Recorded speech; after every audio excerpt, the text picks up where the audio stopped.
Alors, je vous propose cette équation à résoudre dans l'ensemble R. La racine carrée de x moins la racine cubique de x plus la racine quatrième de x égale à 56. Alors, c'est un peu compliqué, mais on va quand même essayer de la résoudre. Alors, d'abord, l'équation est définie si seulement si x est supérieur ou égal à 0. Quand on a là la racine carrée de x et la racine quatrième de x.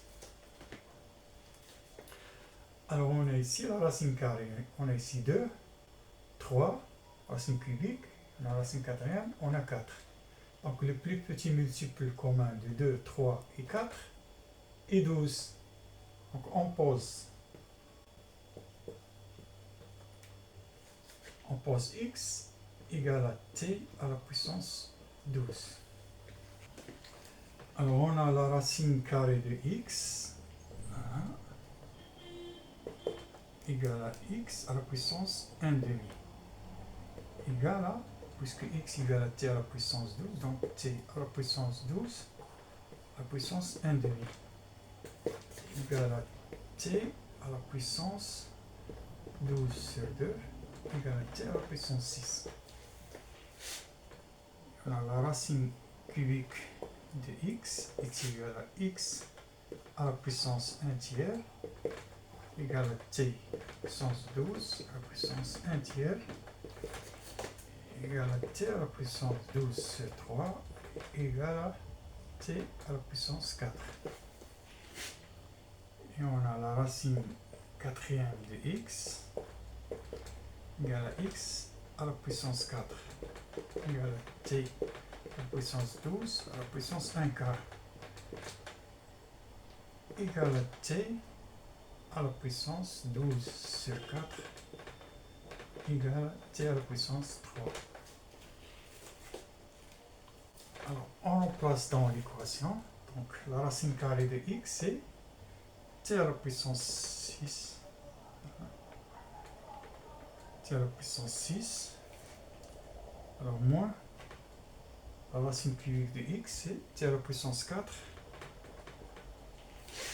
Plus la racine quatrième de x, t à la puissance 3. Voilà. Égale à 56.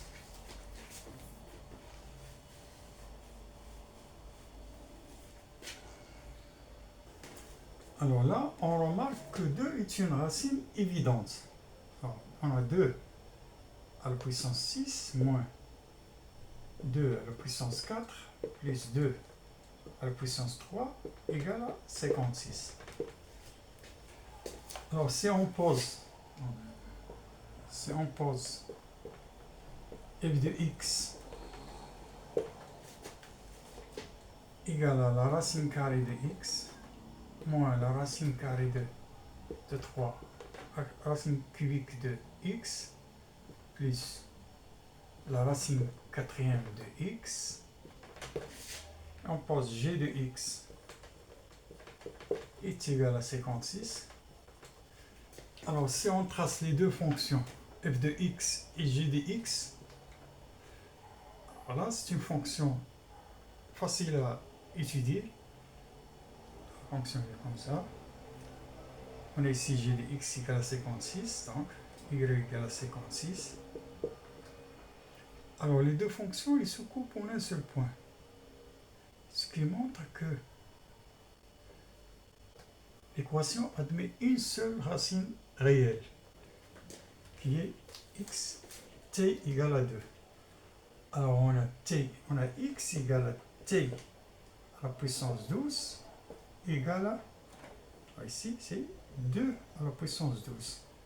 Ce qui nous donne ici 4090. Alors, la solution ici, c'est 4090.